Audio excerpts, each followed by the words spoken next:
welcome to our geography class.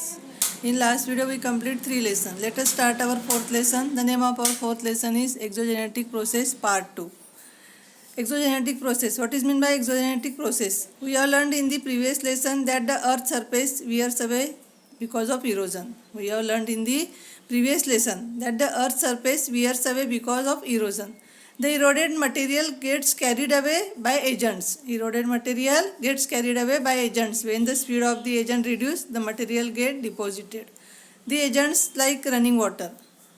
Which are agents like running water, glaciers, wind, sea waves and groundwater. Do the work of erosion, transportation and deposition. Because of these agents, the Earth's surface keeps on undergoing changes and new landforms are formed. We will study some of these landforms in this lesson. Now let us start our point. Work of river and landforms. Work of river and landforms. Yes, student, 2 points. How will you differentiate it between a reel, gilly, stream and a river? But second point, what is river? It is reduced in our syllabus. Second point is, what is a river? It is reduced in our syllabus for this year. Geographical explanation. Running water flows naturally in a direction according to gravity along the slope and makes its own way. This is called a flow of water. When many such flows of water come together, a river is formed. Yes, student. Running water flows naturally in a direction according to gravity along slope and makes its own way. This is called a flow of water. When many such flows of water come together, a river is formed.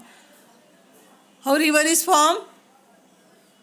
Running water flows naturally in a direction according to gravity along the slope and makes its own way. This is called a flow of water. When many such flows of water come together, a river is formed. The slope of a land. The slope of a land, the type of rock, volume of water flowing in the river and the length of the flow, volume of sediments in the river, etc. are the factor on which the erosional, transportational and depositional work of the river depends. Next point is erosional work of rivers. What is the erosional work of river? The river originated at much higher altitude from the sea level. Rivers originated at much higher altitude from the sea level. Here the river flows at the great speed and therefore its power of erosion is great. The riverbed and the river banks get eroded because of the fast flow of water. When fast flow of water, the riverbed and river bank eroded. Sand particle, pebbles, etc. and the various tributaries joining the main river. All these lead to the formation of gorges, canyons, V-shaped valley and the waterfalls. Here the figure canyon. The various tributaries joining the main river. All these lead to the formation of gorges or canyons and V-shaped valleys and waterfalls. Then our next point is transportation and deposition by river.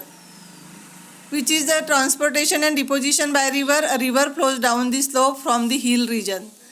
A river flows down slope from a hilly region. At the foothills, the change in the slope causes deposition of coarse sediments. As these are deposited in a triangular shape, they form alluvial fan.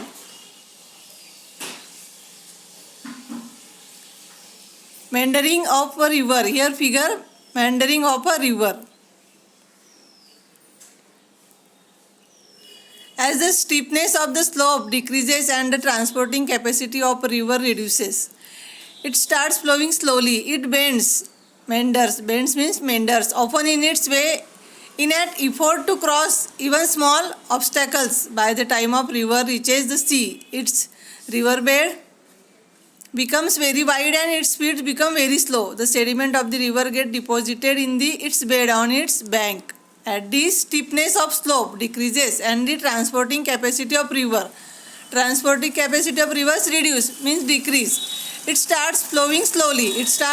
Flowing slowly. It bends often in its way. Bends means curve. It bends often in its way in an effort to cross even small obstacles. Obstacles means disturbance. In efforts to cross even small disturbance. By the time of river reaches the sea, its river bed becomes very wide and its speed becomes very slow. The sediments of the river gets deposited in its bed on its bank. The factors that determine the deposition of sediments are the length of rivers, volume of water, amount of sediments, and the slope of the river and the earth surface. Thus, landforms like flood, levees, floodplains, and deltas are formed because of the deposition of sediment. See figure 4.1. Here, student, figure 4.1, flood levees and floodplains. Floodplains, flood levees, river, flood levees, and floodplains. Here, the figure 4.1. Try to understand the formation of landform like gorges, V-shaped valley, waterfalls, alluvial fans, meanders, flood levees, floodplains, and deltas with the help of teacher. Here, student, our next point, give it try. It point also read is in our syllabus. Some picture of various landform formed by river are given. See them. Write the type of work done by the river in formation of those landforms in the box below. It point is reduced in your syllabus for this year. Here, complete our point, transportation and deposition by the river.